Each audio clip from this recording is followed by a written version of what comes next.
I wasn't supposed to see the group photo. That's the part that still stings the most, I think. Not the fact that I wasn't invited. Not the weak excuse about space at the restaurant. Not even the fake pity text my mom sent the night before saying, "Hope you understand, sweetheart." It was the photo that hit different. 20-something smiling faces crammed together at a long white table, wine glasses raised mid-toast, my brother's caption glowing in bold. Perfect day with everyone. Everyone. I read that word at least 5 times before I closed the app and put my phone face down. I didn't cry. I didn't yell. I just sat there for a while, staring at the quiet buzz of the fridge, trying to figure out when exactly my own family decided I didn't count as everyone. I'm Noah. I'm 32. Only son out of 3 kids, the middle child, technically, but somehow still the invisible one. I work in event logistics, mostly for conferences and mid-size weddings. I'm the guy people call when they need help organizing vendors, handling schedules, coordinating with venues. Boring to most, but I genuinely enjoy it. I'm good at moving pieces behind the scenes and making things feel seamless. Ironically, I've done that for my family more times than I can count. Booked the restaurant for my sister's graduation dinner. Helped plan my parents' 30th anniversary trip to Rome. Spent a weekend designing invitations for my niece Ava's first birthday. No one asked me to do those things. I just did them because I cared. Because I thought I was part of something. But apparently, I was just the help. The communion was supposed to be small, or that's what they told me. Just immediate family and godparents. My mom said, lowering her voice like she was breaking bad news about a lost cat. You know how tight these venues can get. I nodded, said I understood, even though I could practically hear the lie rustling in the background. I knew they'd booked the patio space at Giardino. I was the one who told them about it in the first place. It comfortably fits 30 people, more if you're creative with the layout. I even helped my brother's wife, Maria, contact the manager to get a group rate. She texted me about it 2 months ago. Hey Noah, you still have that guy at Giardino? Think we'll need help booking Ava's communion. Big day for her, smiley face. I hooked it up without hesitation. Called in a favor. Put my name down as the coordinator. Set it up under their family account. Then 2 weeks before the event, I got a call. Not even a call, actually, a voice message. From my mom. Hey honey, quick thing about Ava's communion. I think we're gonna have to keep it a bit more intimate this time. The venue's just not big enough for everyone. It breaks my heart, but we had to make some tough choices. We'll definitely catch up another weekend. Love you. That was it. No invite. No explanation beyond not enough space. I didn't text back right away. What was I supposed to say? Thanks for uninviting me from my niece's big day. Can't wait to be excluded again soon. I sat with it for a few days. Told myself maybe it really was small. Maybe they really were limited. Maybe I was being overly sensitive. But then the photo happened. It showed up on my feed Sunday afternoon, courtesy of my brother's post.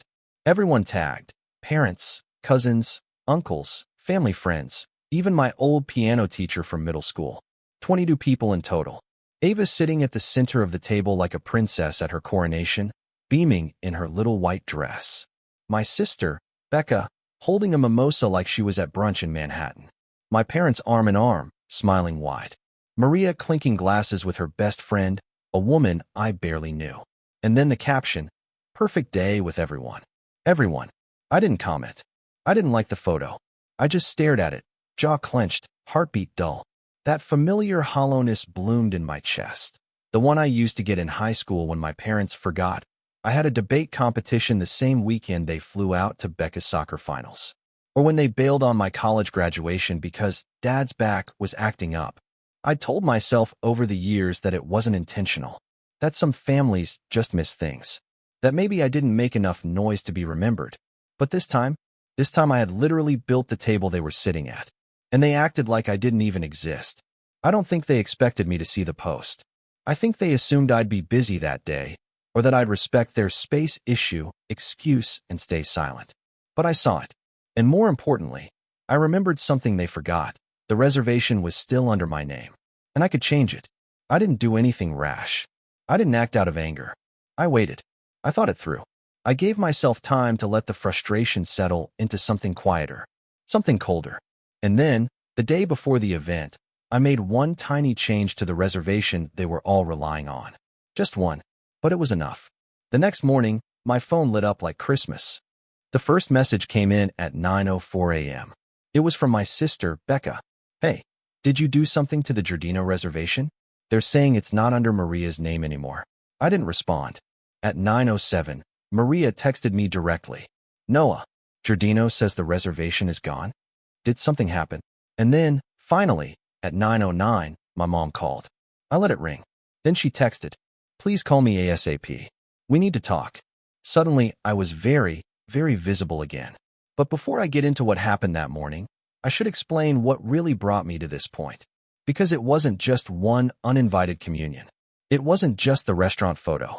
It was years of being the family's invisible son, the middle child who showed up, helped out, and got erased for it. I don't mean to sound dramatic, but sometimes you don't notice how deep the wounds are until someone opens them up again. And this time, my family did it with a smile on their faces and a champagne toast. Growing up, I was the easy one.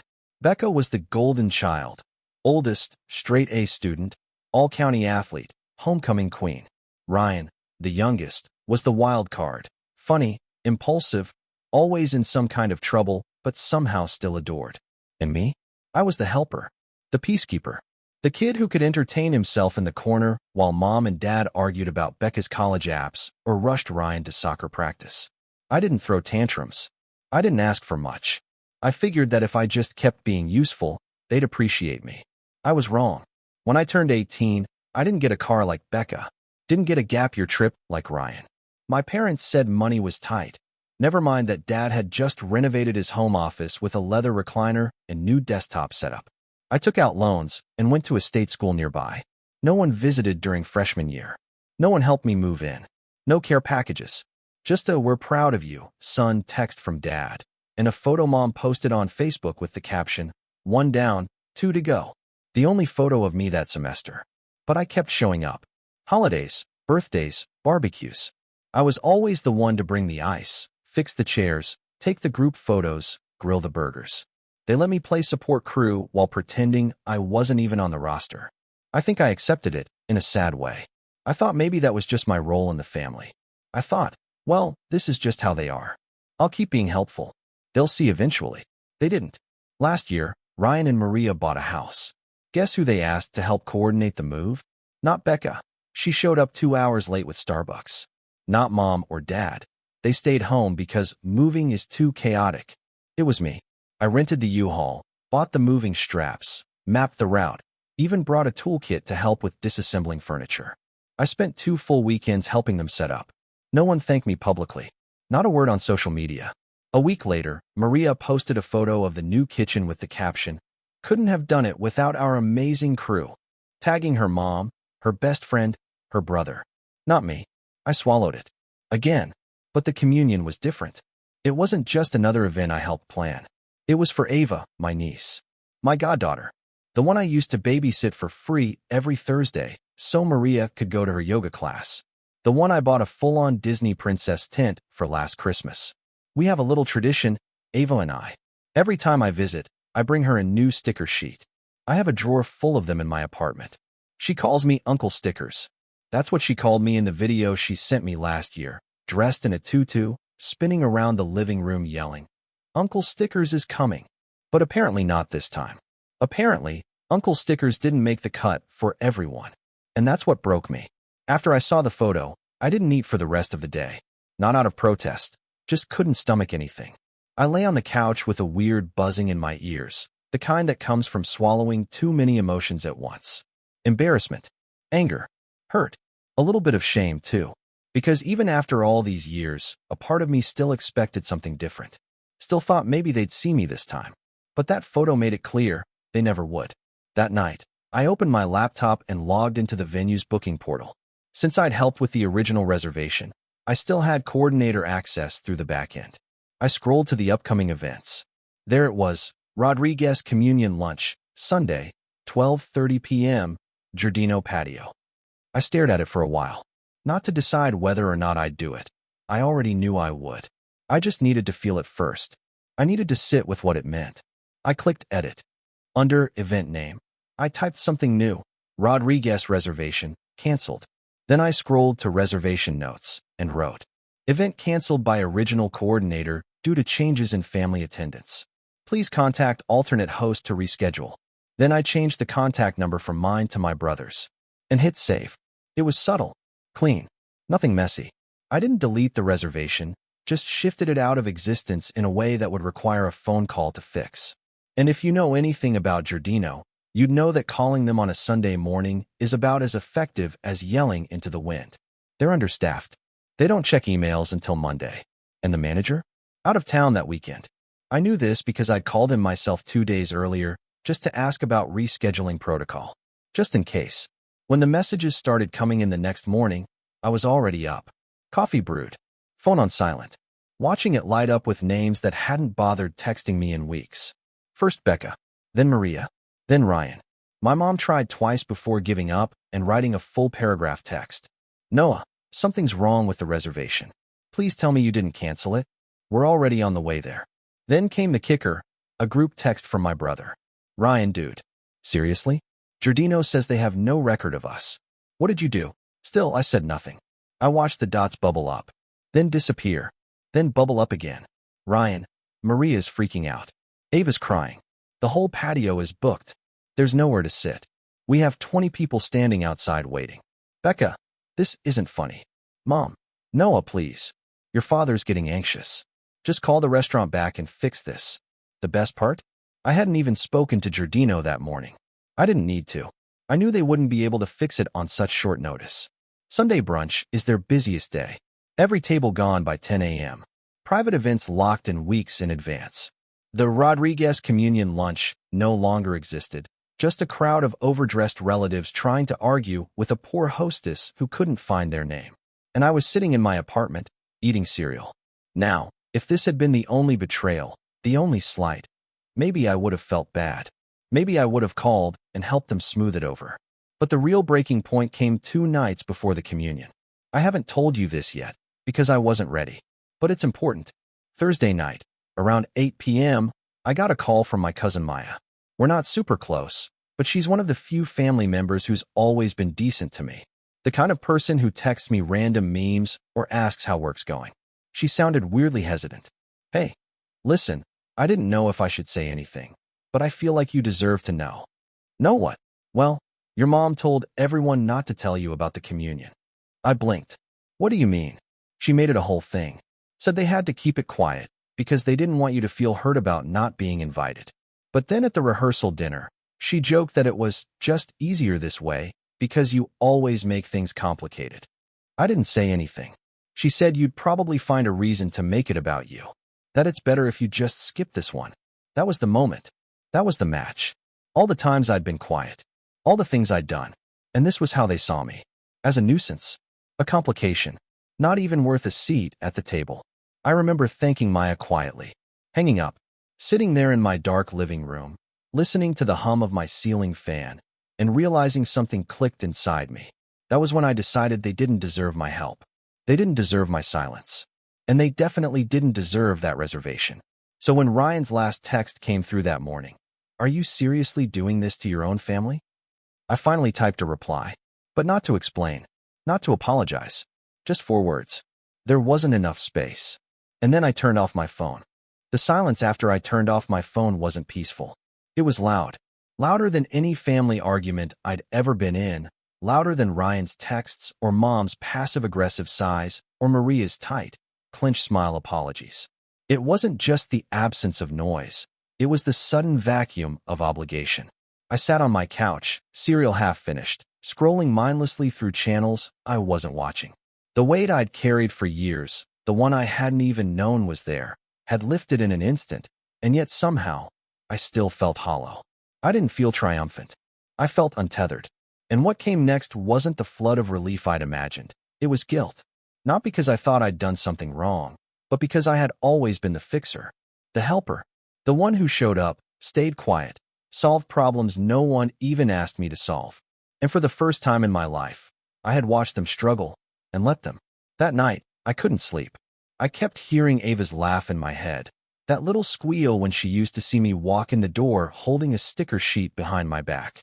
I pictured her in her white communion dress, standing on the sidewalk outside Giardino, confused and tugging at Maria's sleeve while her parents whispered angrily to each other. I didn't regret what I did, not in the grand scheme of things, But I couldn't deny the ache in my chest every time I thought about Ava. She was the only one I missed. The rest of them? They made their choices. Over and over. The next day, I checked my phone. 37 messages. 9 missed calls. A few voicemails, which I didn't listen to. I expected fury. Maybe even threats. But most of it was quieter than I thought. Disappointment.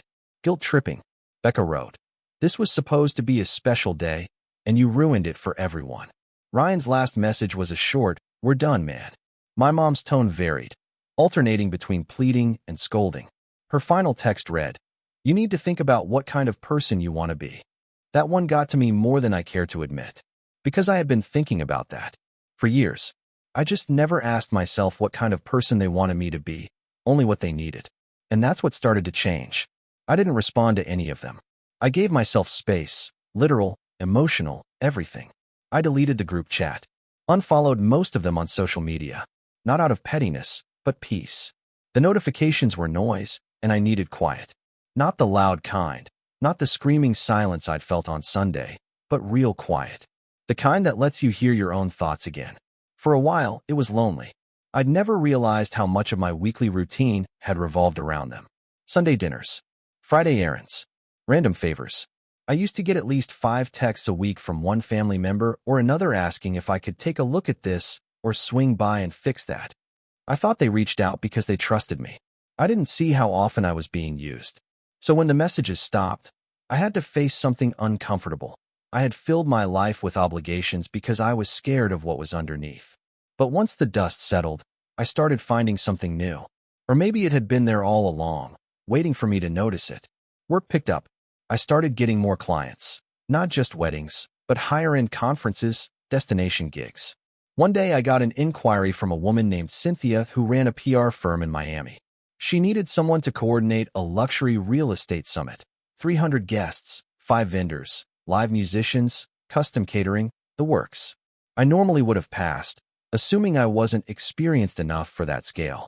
But something in me had shifted. I took the call, walked her through a sample plan, talked timelines, backups, rain contingencies. She hired me on the spot. 3 weeks later, I was on a flight to Miami, sitting in first class for the first time in my life, sipping ginger ale and reviewing logistics on my iPad. I didn't think about my family once during that flight. I didn't wonder if they'd reached out again. I didn't scroll for their names. I just worked. And the summit? It went flawlessly. The hotel manager pulled me aside on day 2 and said, "You're smoother than half the corporate planners I've worked with." I laughed, a little surprised. "I just like fixing puzzles." "No," he said. "You make people feel like the puzzle was never broken to begin with."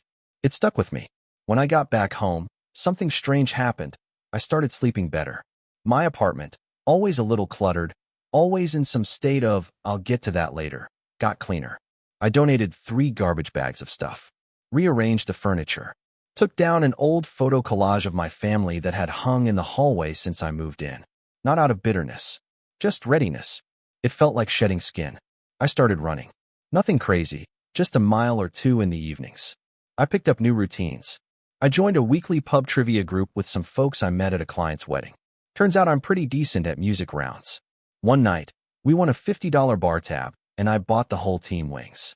It was the first time in months I laughed without wondering if someone was secretly laughing at me. And then one afternoon, I got a letter. Handwritten. No return address. Inside was a folded piece of paper and a child's drawing. Stick figures under a rainbow. Me and Uncle stickers, it said, in purple crayon. There was a heart between our names. The letter was from Maria. She wrote, "Noah, I don't expect you to forgive us, but I want you to know Ava misses you. She doesn't understand what happened, and we didn't know how to explain it. That's our fault. I told her you were busy with work. She said she hopes you're bringing stickers to other kids who need them. Just thought you should know." It was the first time anyone from my family acknowledged anything without defensiveness. And still, I didn't reply. Not yet. Because I was finally rebuilding, piece by piece. And I wasn't going to let guilt drag me back to where I'd started. There was one more shift, though, something that changed the direction of everything. It happened in the form of a phone call I didn't expect. From my dad. He never called. Ever. He was the kind of man who spoke in grunts, or through mom, or not at all. Growing up, Most of his parenting came through vaguely annoyed nods or offers to check the oil in your car. So when his name lit up my screen, I almost didn't answer. But I did. The voice on the other end was quiet. A little raspy. Noah. Hi. Long pause. Your mother said you won't talk to her. I didn't say anything. He cleared his throat. I'm not calling to yell. Or argue. Then why are you calling? Another pause. Then he said, because I think I owe you more than I ever gave you. That silence. That was the loudest thing I'd ever heard. He went on, fumbling, talking about the communion, about the reservation, about the fallout afterward. He said things like, we didn't think you'd care, and your mom thought it was easier not to cause drama, and we took for granted that you'd always be okay. He ended with, I don't expect you to come back, but I do hope one day you'll talk to your niece again. I didn't cry. I didn't yell. I just said, thanks for saying that. And we hung up. That was it. Not a full repair. Not even an apology I fully trusted. But something had shifted. The air felt different. Like maybe, just maybe, they were beginning to realize what they'd lost. But I wasn't done rising yet. Because a few weeks later, something unexpected happened. Something that would flip the entire family dynamic on its head and give me the final card I didn't even know I had been holding all along. And when that happened, I made a decision. Not out of revenge, but out of clarity.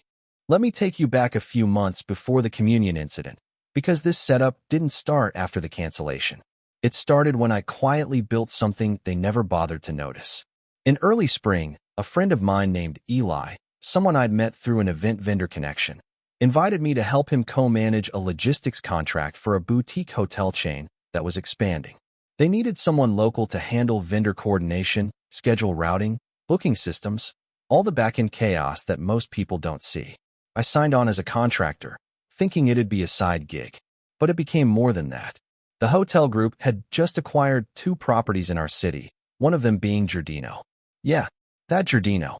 The same restaurant where my family held every important event. The one I'd referred them to countless times. The one they assumed I just knew someone at. They didn't know I had signed a quarterly contract to oversee seasonal event coordination and space management for the property. Not directly under my name. It was through a holding group, but I had back-end access. Authority to adjust bookings, set vendor terms, oversee staffing allocations. All very dry on paper. But in practice, I had more control than they could ever guess. At the time, it wasn't personal. It was just work. I didn't even think about how useful that position would become. Not until the communion. After I canceled their reservation and watched the fallout from a distance, I sat on that power like it was a live wire. I didn't use it. Not immediately. But I kept watching, kept learning. Because here's the thing about people like my family. They don't change unless they have to. And even after everything, they didn't really apologize. They danced around it. Made excuses. Let Ava be their shield. My mom even sent me a text a few days later that said, let's not let this become a grudge. Life's too short. We're family. She meant it as a peace offering.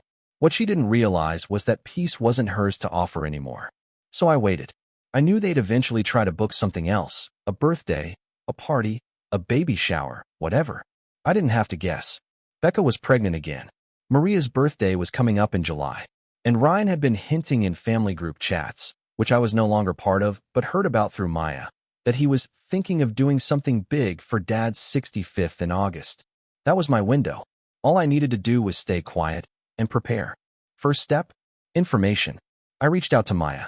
We'd been texting casually since she warned me about what Mom said before the communion, and she was the only one I still trusted. She was sharp, underestimated, knew how the family operated. I didn't tell her everything at first, just enough. You hear anything about another family event coming up? She texted back half a day later. Pretty sure they're planning something for your dad's birthday. Ryan mentioned a private dinner. Giardino again. Of course. I asked her to keep me posted.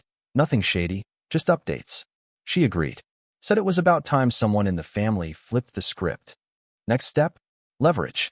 I'd been managing events long enough to know where the pressure points were. I didn't want to block the family from using Giardino entirely. That would be too obvious, too easily blamed. What I wanted was to control the space around their event. To make them need me. To force them to look me in the eye and realize the only reason their celebration happened was because of the brother they'd cut out like a dead branch. So I started layering in fake bookings. Again, nothing illegal, nothing extreme. Just a few small parties under fake event names. I routed them through dummy email addresses, set them up to look like weekend brunches and rehearsal dinners. Scheduled them around the same time frame that I suspected Ryan would try to lock in. Giardino had a decent-sized patio, but their private room, the one Dad loved, the one with the wine rack wall and built-in projector screen, was only bookable by request. And I made sure it was booked. 3 weekends in a row, each time under a different alias. One for a Valentina R. birthday, one for a Mr. Callahan investment group dinner, one for a Lacey and Rich wedding rehearsal. All dummy events. All confirmed by the hotel group, approved through internal systems. All tied to me. By mid-July, I got word from Maya. Just heard Maria say they're planning Dad's birthday at Giardino, private room again.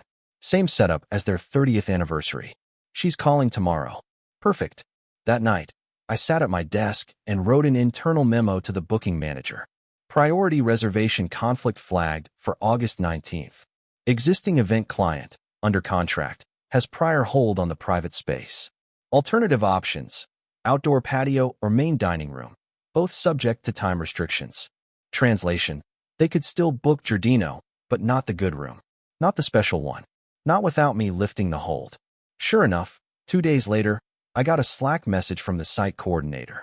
Hey Noah, got someone named Maria trying to book the private room for August 19th. She's saying she's done events with us before. Want me to clear the existing hold? I smiled. No, keep the hold. Tell her it's already committed to a long-term client and offer her the dining room instead. But if she asks for someone higher up, you can loop her to me. It took 2 hours for the email to come in. Subject, private room availability. Hi, my name is Maria Rodriguez. I've hosted several events at Giardino before, and we were hoping to use the private room again for a birthday dinner. We were told the room is already reserved, but I wanted to check if there's any flexibility. We're hoping to accommodate 25 people, including elderly guests who've been there before. Please let me know if anything opens up. I stared at the screen for a long time. And then, for the first time in months, I replied directly. Hi Maria, thanks for reaching out. I do remember your previous events. You were referred by Noah, correct? Unfortunately, the private room is currently held by a client with a standing reservation that weekend. We've offered alternate options to our booking team, but as of now, the space you're requesting is unavailable. Best regards, N. Levine. Event Coordination, Northwood Group. Not Noah. Mr. Levine, the man behind the curtain. And it worked. An hour later, my phone buzzed. It was Ryan.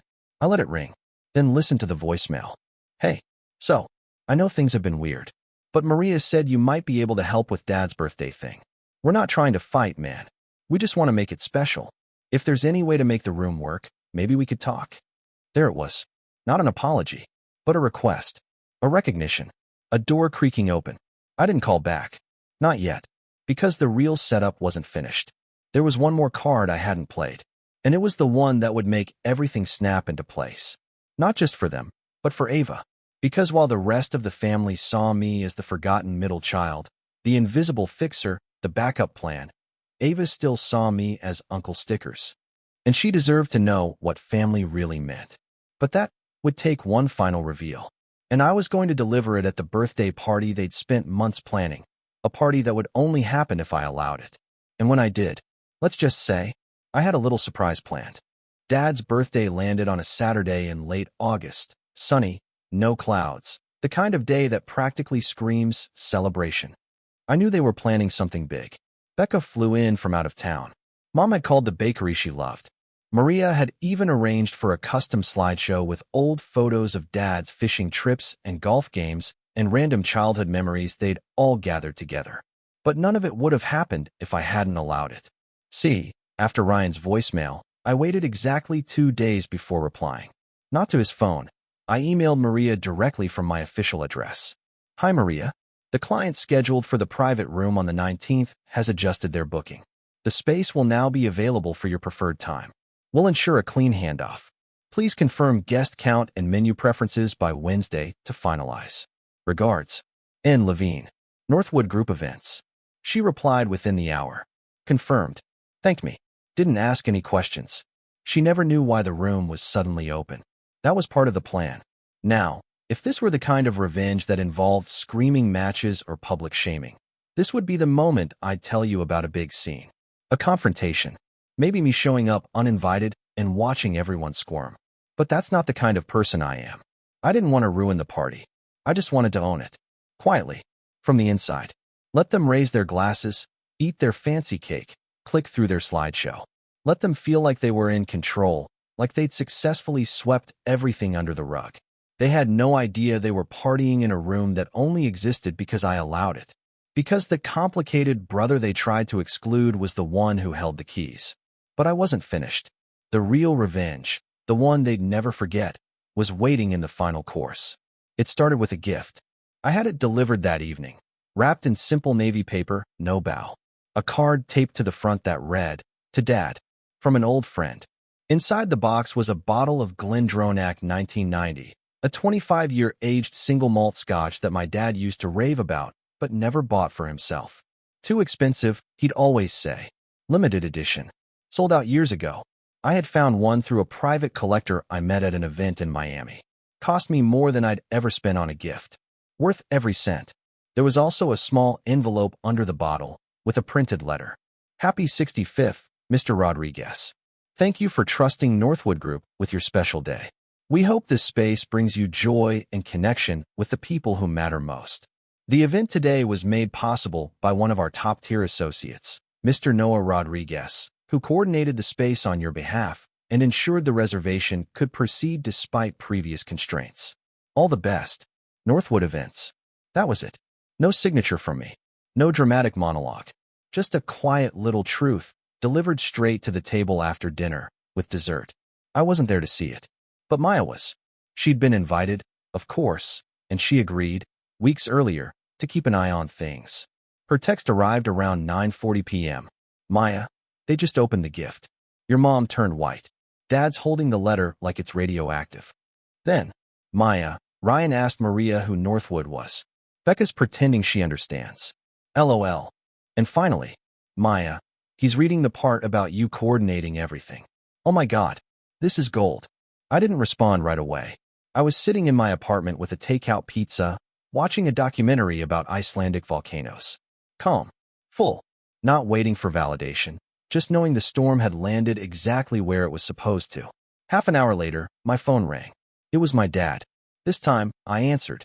Noah. His voice was low. Cautious. Hi, Dad. There was a pause. Not long. Just enough for me to imagine the looks flying around that table. I just read this letter. I figured. You coordinated the whole event? I approved the reservation. Made sure everything ran on time. Checked in with the kitchen once. Nothing major. More silence. I imagined him swallowing pride like a dry pill. That bottle, he said. Where'd you get it? Doesn't matter. Another pause. Then he asked, why would you do this? After everything.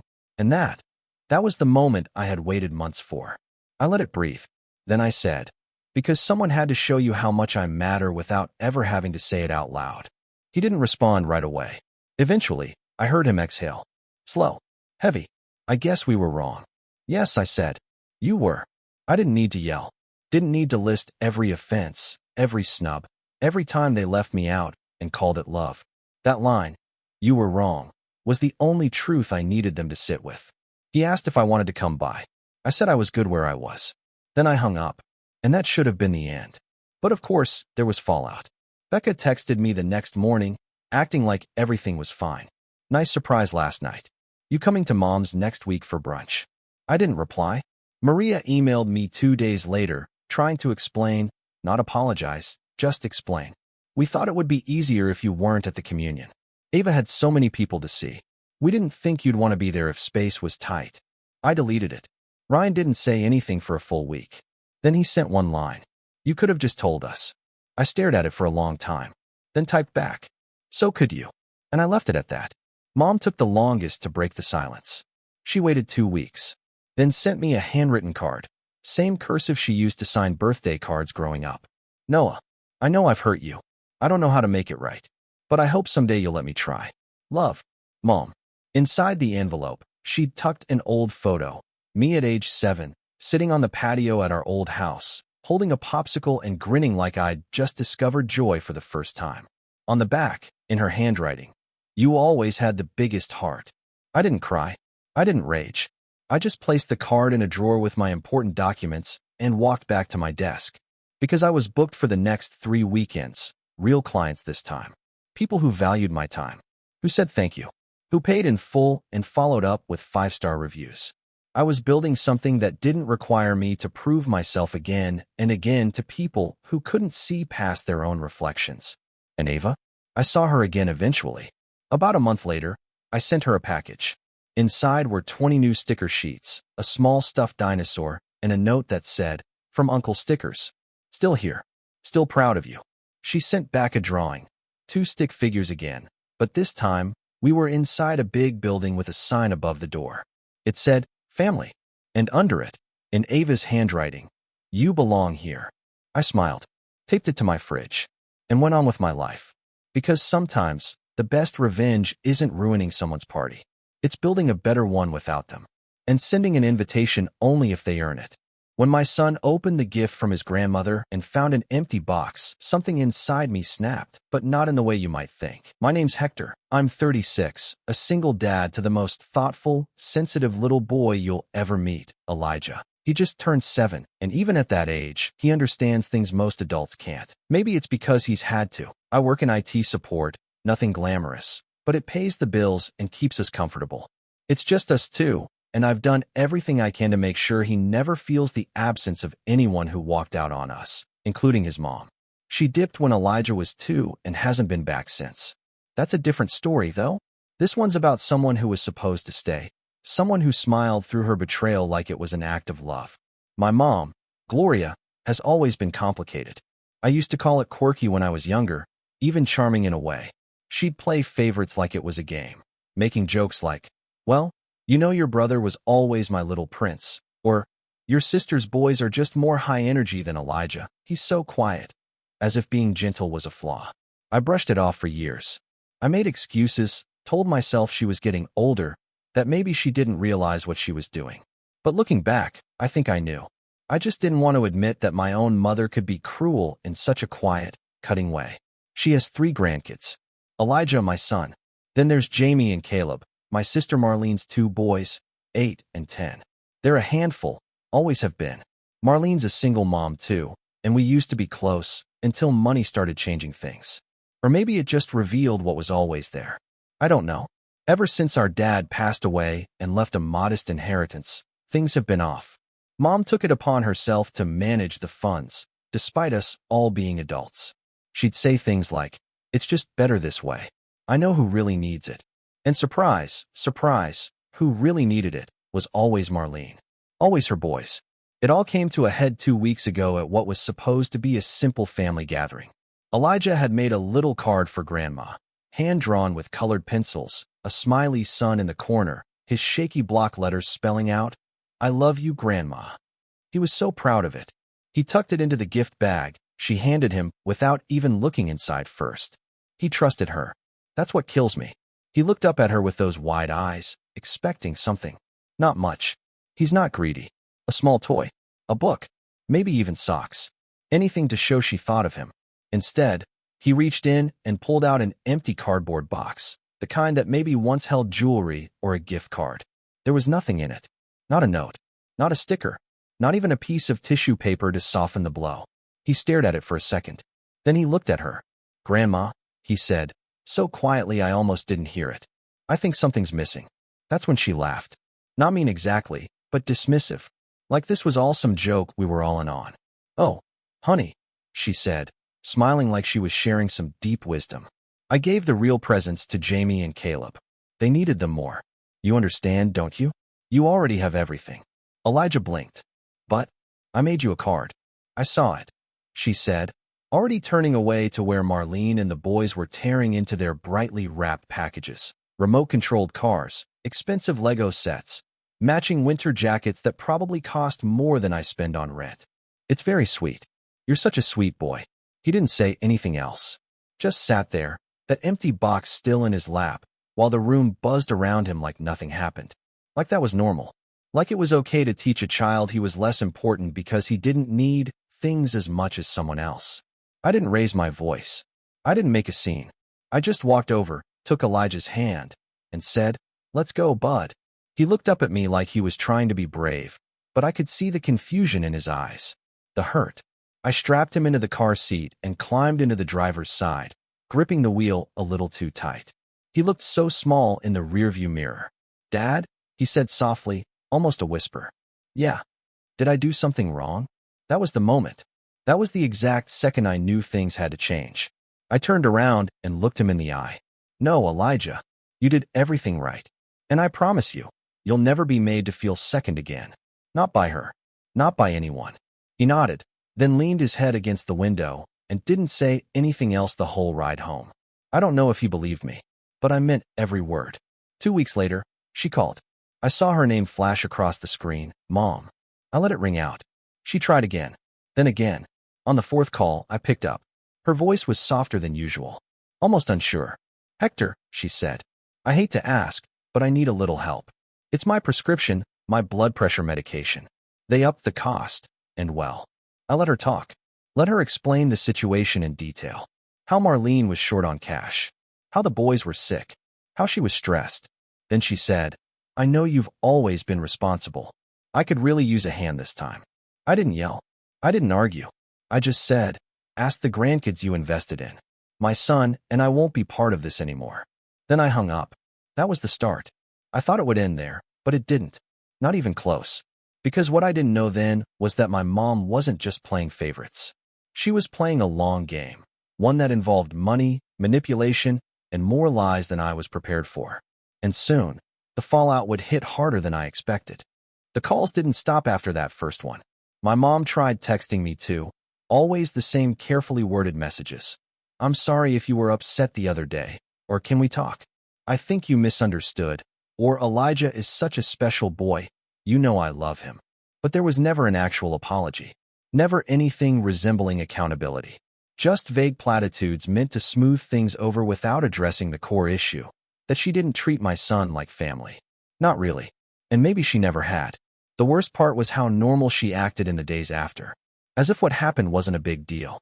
As if a 7-year-old forgetting about it was the same thing as forgiveness. But Elijah didn't forget. Kids don't. They just carry it differently. He didn't bring it up again, but he didn't draw her any more pictures. He stopped asking when we were going to Grandma's. Stopped pointing out her favorite flowers when we walked past them on the street. He quietly, wordlessly, withdrew. And I watched it happen knowing I couldn't fix it with a Band-Aid and a hug. It was around this time that Marlene started ramping up the social media posts. Pictures of her boys at the trampoline park, with new scooters, tablets, matching outfits. Captions like, "Thanks to Grandma for spoiling them," or "Can't believe how lucky we are to have her." It felt intentional. I didn't comment. Didn't say anything. But I won't lie, it stung. Not because of the gifts, but because I knew my mom was seeing those comments and smiling. Meanwhile, Elijah was sitting on the floor with a box of crayons, and no one praising him for being easy to love. I would have kept my distance. I really would have. But then came the birthday party. Elijah's 8th birthday was coming up in February, and I was planning something low-key. Just a few friends from school, cake, balloons, maybe a magician if I could find one cheap enough. Nothing extravagant. We weren't that kind of family. But we were happy. I mentioned the plan to my mom during one of her more persistent calls, thinking maybe, just maybe, she'd want to come and show up for him this time. Maybe even redeem herself a little. "Oh," she said, her voice already heavy with something I couldn't place. "Actually, I already committed to something that weekend. Marlene's boys are having a joint party. You know how hard it is to schedule things around everyone's activities." I didn't think Elijah would be doing anything. I blinked. "You didn't think I'd throw a party for my son? Well, you're always so practical, Hector. You don't make a fuss about birthdays. Not like Marlene. She puts so much effort in, and the boys really look forward to it. Elijah looks forward to his birthday too." There was a pause. Then, too quickly, "Of course he does." I didn't mean anything by it. I didn't say anything. I just let the silence hang there until she finally said, "Maybe I can swing by after? Drop off a little something." "Don't bother," I said, and hung up. She didn't come. The day of Elijah's birthday, he had his friends over. We decorated the apartment with streamers and little blue and yellow paper fans. I made a cake from scratch, chocolate with whipped cream frosting, just how he liked it. He got a few presents, nothing over the top, but thoughtful. A puzzle from his teacher, a space book from one of the moms, and a soft blue hoodie from me, with a little spaceship patch sewn near the zipper. He smiled the whole time, but I saw the way he glanced toward the door every so often. Waiting. She never came. No call. No card. Not even a text. That night, after everyone left and I was cleaning up the frosting smeared on the table, Elijah sat at the kitchen counter swinging his legs. "Do you think Grandma forgot?" he asked. "No," I said gently. "I think she just made a choice." He didn't reply, but I could see his lips pressed together and his eyes flick down to the floor. And I knew, right then, I had reached my breaking point. There was no coming back from this. The empty gift had been a warning shot. The birthday was the kill shot. She didn't forget. She prioritized. She always did. But it still wasn't over. 2 weeks later, I got a call from my sister. I almost didn't answer, but curiosity got the better of me. "Hey," she said, a little breathless. "Just a heads up, Mom's in a bit of a bind. She might reach out again." "What kind of bind?" "She had this thing with the pharmacy. Some insurance mix-up, or whatever. She's short, like $600 for her meds." "Didn't she say the boys were sick?" I asked. "Yeah, Caleb had strep last week." "Why?" "Because she said the same thing when she asked me for money." Marlene laughed awkwardly. "Well, I guess we all stretch the truth sometimes."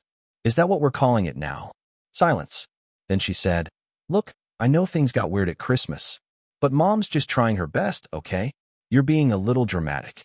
And that was the moment I realized something crucial. It wasn't just my mom. Marlene had been part of it all along.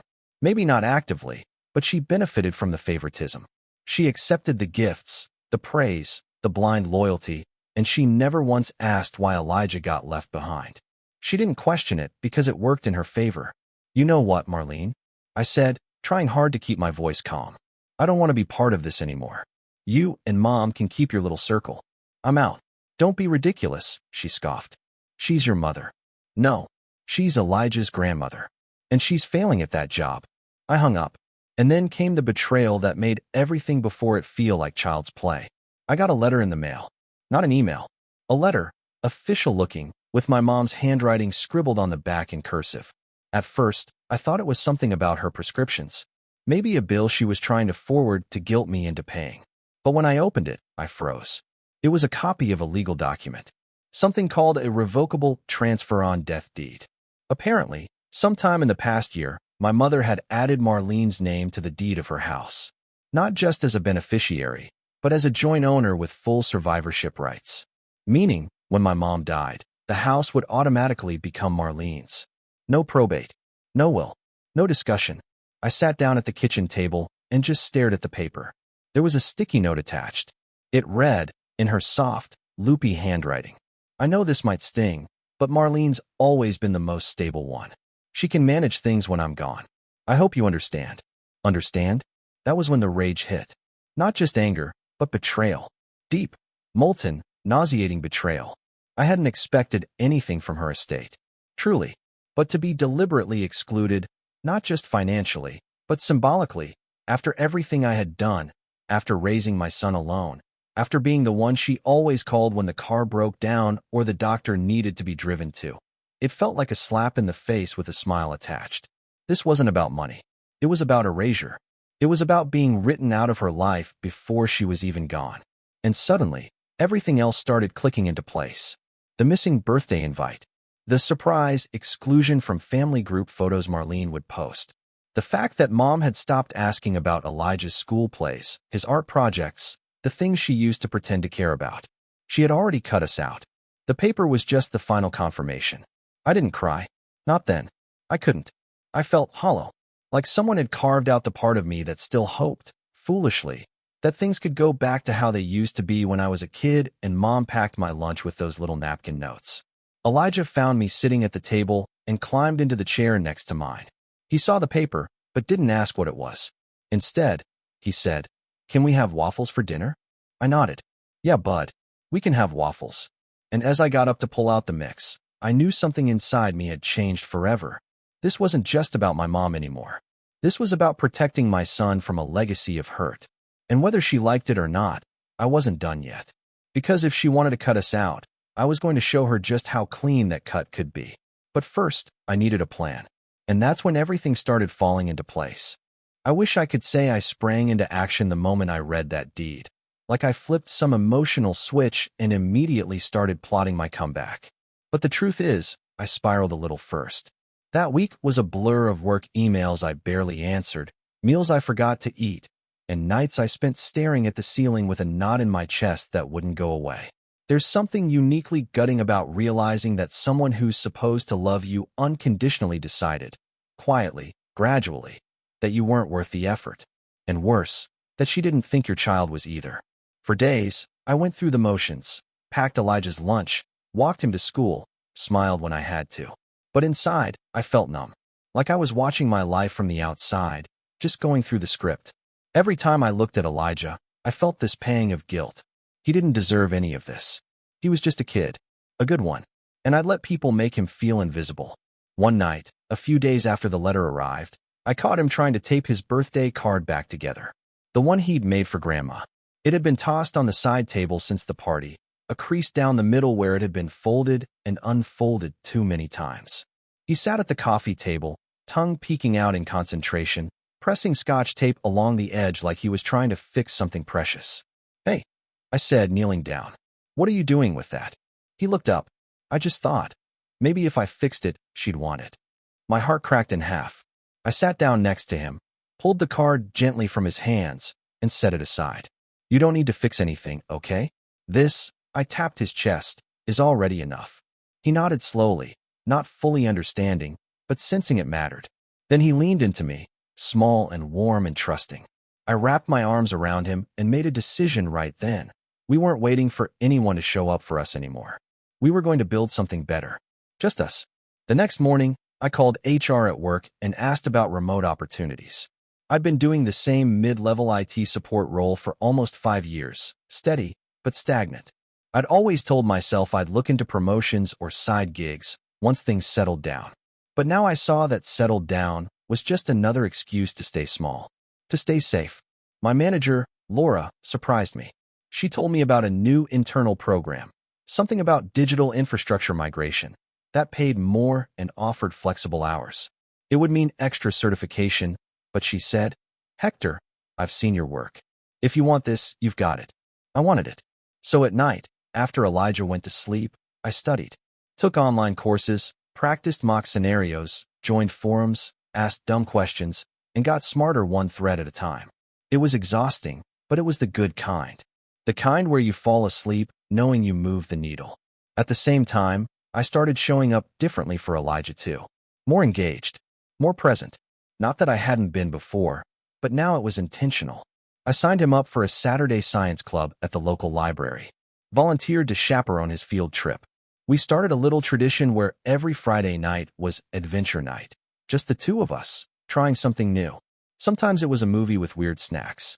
Other times, it was driving out to the park after dark and lying on a blanket to count stars. He loved it. I did too. Meanwhile, my mom kept reaching out. She called on Sundays, texted me pictures of the boys with captions like, "Look how big Caleb's getting," or "Jamie won his soccer game." It was like she was trying to bait me into conversation without ever acknowledging what she'd done. The deed. The birthday. The box. I didn't respond. She finally left a voicemail one evening while I was making dinner. "Hector, this is getting ridiculous. I've always tried to be fair. Maybe it doesn't look that way to you, but I've done what I could. You've always been the strong one. Marlene needed more help. That's not favoritism, it's reality. Don't punish me for trying to keep everyone afloat." I deleted it without listening to the rest. That week, I passed my certification exam. Top 5% in the program. My manager called to offer me the new role, hybrid schedule, better pay, project lead. I accepted before she could finish the sentence. The raise wasn't life-changing, but it was enough to breathe a little.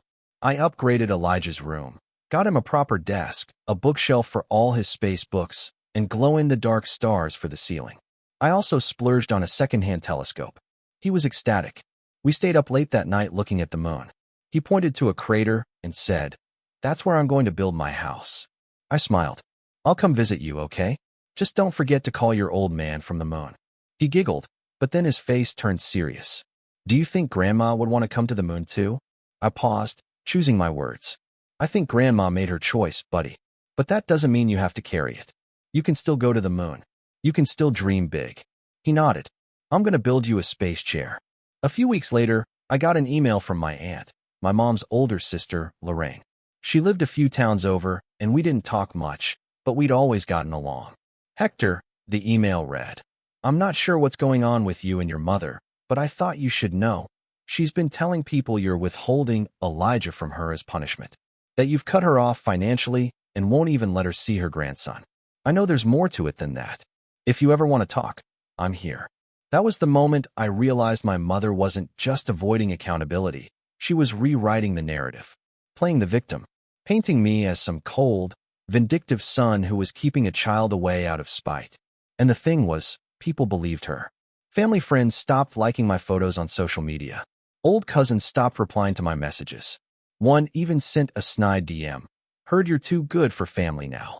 It was like she was poisoning the well behind my back, while still sending me smiley face emojis in her texts. That's when the grief hit. Not just for the mom I wished I had, but for the illusion I'd been clinging to. That someday, somehow, she'd wake up and realize she'd been wrong.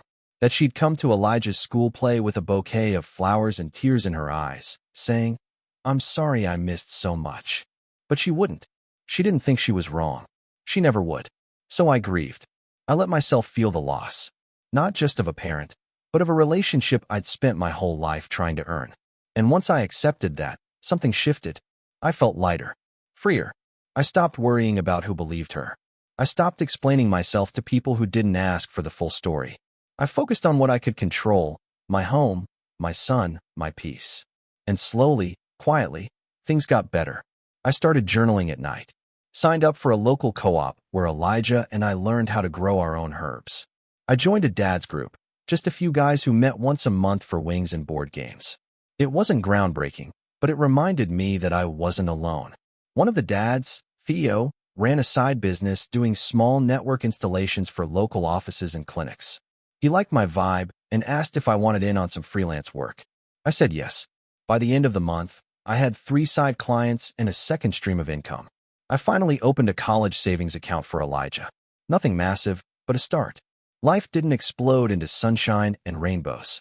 But for the first time in a long time, I felt like I was building something real, something lasting. Not for their approval, but for us. And then, just when things were starting to feel stable again, I got a call. Blocked number. I almost let it go to voicemail, but something told me to answer. It was my mom. Not crying, not apologizing, but desperate. Her voice was shaky, brittle. Hector, I didn't know who else to call. It's about the house. I need to talk to you. Please. I didn't say anything. Because what she didn't know, what she couldn't possibly know, was that I had already learned about the liens, the unpaid taxes, the refinance she'd tried to hide, and how Marlene had backed out of helping her with the payments once she realized the house came with more debt than equity. She thought she cut me out. She didn't realize she'd handed me the knife. I took a deep breath and said, Go ahead. I'm listening. When I hung up the phone, I sat in silence for a long time. Elijah was at a friend's house for a sleepover, and the apartment was unusually quiet. All I could hear was the hum of the fridge and the occasional creak of the heating pipes. My mom's voice still echoed in my ears, every word dripping with carefully disguised panic. She didn't come out and say she was desperate, but I knew. I heard it in the hesitation between her sentences, the way she cleared her throat like she was trying not to cry, the way she said my name 3 times in one call, like she was trying to summon the version of me she used to manipulate. The one who would drop everything, drive over, and fix it all. The one who used to believe that helping meant love. That version of me was gone. And now, for the first time, I wasn't just reacting to her messes. I was thinking several moves ahead. I pulled out my laptop and opened the folder I'd quietly started weeks ago. I called it Just in Case, but it was really a record of every financial detail I'd gathered once I found out about the house deed. I hadn't intended to use it, not at first. I just didn't want to be blindsided again. But now it felt like something more. Like a chessboard she didn't even know she was standing on. I'd already done the legwork. I had screenshots of the county's property tax site showing the delinquent payments, PDF copies of the lien documents from a quick public records search. And thanks to a casual lunch with Theo, whose wife just so happened to be a paralegal, I'd even gotten a breakdown of what would happen if my mom defaulted. Spoiler, it wasn't good. The house wasn't underwater, but it was treading, barely. She'd refinanced twice in the past decade and taken out a home equity loan during the pandemic. Most of the money had gone to help Marlene. School tuition, camp fees, a minivan. Meanwhile, the property taxes had quietly piled up like unpaid IOUs. She owed nearly $18,000. Another missed payment, and the county could initiate foreclosure proceedings. And now she was calling me. I leaned back in my chair and let that sink in. She'd cut me out of her life, out of her will, out of the stories she told other people. But when the walls started closing in, who did she call? The son she didn't invest in. The grandson she gave an empty box. I stared at the ceiling for a long time, thinking, if I helped her, bailed her out, like I'd done in small ways for years, what would change? Nothing. She'd recover, twist the story, and we'd be right back where we started. But if I let the cracks spread a little longer, there might be a way to do more than just walk away. I could take control of the narrative. I could take control of the house. And I knew exactly how to do it. The next morning, I made a few calls. Not to my mom, not to Marlene, but to people who actually mattered. First, I called Theo and asked if we could grab coffee, just the two of us. We met at this quiet little place near his office, all reclaimed wood and Edison bulbs. He raised an eyebrow when he saw the manila folder I brought with me. All right, he said, sliding into the booth. You look like a guy with a plan. I nodded and opened the folder. I need your help. Or more specifically, I need your wife's expertise. He glanced through the documents, property tax bills, lien notices, and the deed transfer. His eyes widened. Dang, Hector, this is serious. Yeah, I said, leaning forward. But here's the thing. If the house goes into foreclosure, the bank wins. My mom loses everything, and Marlene walks away with clean hands. And you want what exactly? I want to buy the debt. He blinked. You want to pay off the lien? No. I want to negotiate with the lien holder, buy the debt outright, and secure a private agreement that gives me first right of refusal if the house is sold. Basically, I want control of the asset, without making it look like revenge. Theo let out a low whistle. That's cold. No, I said, meeting his eyes. It's clean. He nodded slowly. All right, I'll talk to Jenna. She'll know what you need. I left that meeting with a clear head and a renewed sense of purpose. The next few days were a blur of logistics. Emails, phone calls, paperwork, follow-ups. I learned more about municipal liens than I ever thought possible. Jenna walked me through everything. How the city sells tax liens to third-party investors, how those investors then profit from interest or foreclosure, and how in certain cases, someone like me could negotiate to purchase that lien directly. The numbers weren't small. I'd need about $22,000 to cover the total owed, including penalties. It wasn't money I had lying around, but I had credit. I had savings. I had freelance income. I even had the option of liquidating a few stocks from the old investment account my dad started for me before he passed. I'd been saving that for Elijah's future. But now I realized this was for Elijah's future too. Still, I hesitated. Not because I wasn't ready to do it, but because I needed one more piece to fall into place before I could move forward. So I called my aunt. Lorraine answered on the second ring. Hector. Hey, I said, keeping my voice even. You said you wanted the truth. Do you have 20 minutes? She did, and I gave it to her. All of it. The empty gift. The birthday. The deed. The debt. The phone call. Everything my mother had done, not just to me, but to Elijah, and to her own future. When I finished, there was a long pause. Then Lorraine sighed. You know, I always suspected. Your mom was different after your dad passed. I think she panicked. Clung to whoever made her feel needed. Marlene. She used to be more balanced. But lately, she's been sharp. Judgmental. And when I asked her about you, she said you'd cut her off financially. Like you were punishing her. I'm not punishing her, I said. I'm protecting my kid. I believe you, she said quietly. And I want to help. She didn't have money to offer, but she did have something else. Access. She still talked to Marlene. She still got invited to the family group chats.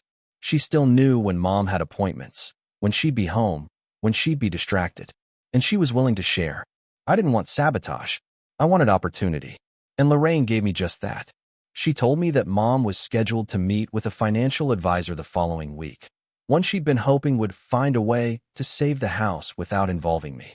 But if I moved fast and quietly, I could beat her to the punch. So I did. With Jenna's help, I finalized the paperwork. I contacted the lien holder, made an offer, negotiated terms, and wired the funds. It took most of my reserves, but by the end of the week, I was the legal holder of my mother's debt. I owned the rights to the unpaid taxes on her house. It wasn't the house itself. Not yet. But it was the key.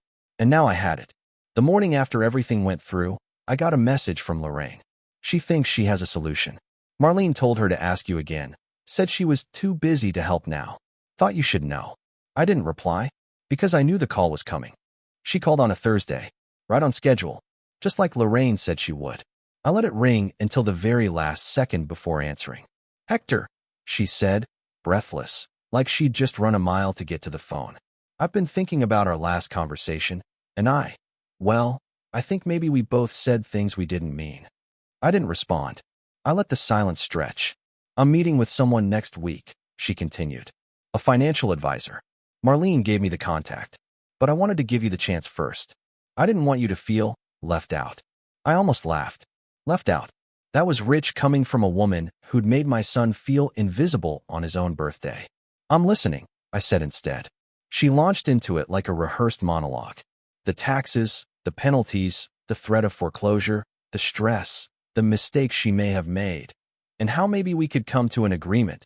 Just temporarily, of course, until she got back on her feet. She used the word family 5 times in under a minute. It was almost impressive. When she finally ran out of steam, I took a breath. I already handled the lien, I said. Silence. What? She said sharply. I bought the debt. Last week. It's mine now. The line went dead quiet. I could picture her sitting at her kitchen table, face draining of color, hand probably trembling as she gripped the phone. What do you mean you bought it? I mean the house doesn't owe money to the city anymore. It owes it to me. I own the tax lien, which means if it's not paid back, I can initiate foreclosure proceedings. Her voice hardened. You wouldn't do that. I didn't say anything. You wouldn't do that to your own mother, she repeated, louder this time, like volume would change the truth. I leaned back in my chair, calm as I'd ever been. You already did worse to your own grandson. She was stunned. I heard her inhale sharply, but she didn't have a comeback. Here's what's going to happen, I continued. You're going to sign the house over to me.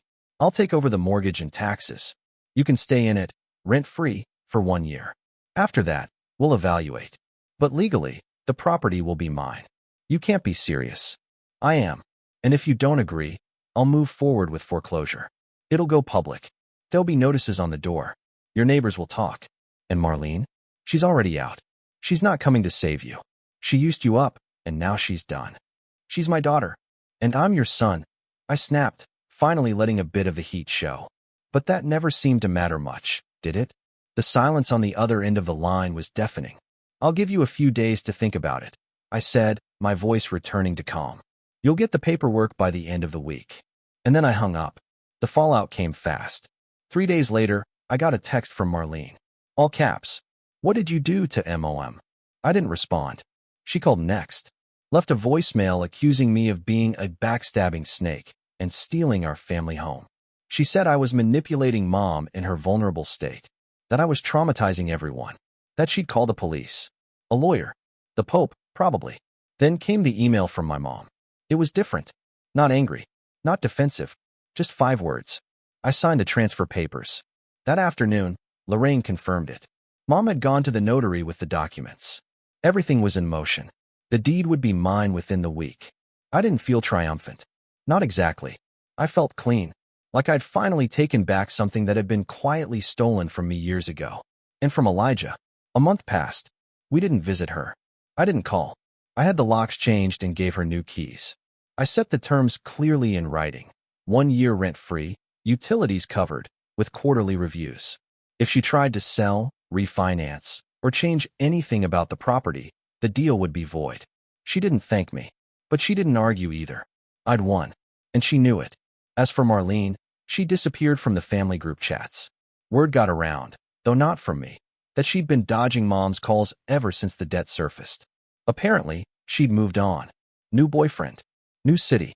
No time for the woman she once swore she'd always take care of. Typical. Elijah, blissfully unaware of most of the drama, continued to thrive. We took our first vacation, just the 2 of us, to a little cabin near the lake. He caught his first fish. I let him stay up late to roast marshmallows and tell ghost stories. One night, as we lay under the stars, he said, "I like it better when it's just us." I smiled. "Me too, buddy." I never told him the full story. Maybe one day I will, when he's older, when he's ready. But for now, it's enough that he feels safe. Chosen. Loved. A few weeks later, I got a letter in the mail. Handwritten. From my mom. It was short. Meandering. She didn't apologize, not really. Just a vague, "I wish things had gone differently." She asked about Elijah. Said she missed his smile. Said she hoped we'd visit sometime soon. I didn't reply. Some silences are answers. 6 months passed. I officially became the owner of the house. The taxes were paid. The liens cleared. The title transferred. I considered selling it, honestly. But instead, I held on to it. Leased it back to Mom under a formal agreement. This time with rent. No more favors. No more loopholes. When the lease ended after that first year, she moved into a small senior apartment across town. No ceremony. No goodbye. She left the key on the counter.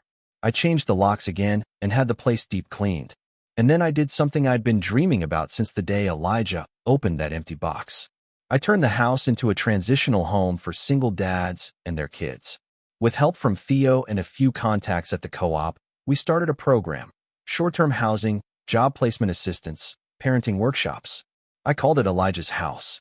The first family moved in just before Christmas. And when Elijah helped me hang the welcome sign by the front door, he beamed up at me and said, "Is this really ours?" I ruffled his hair.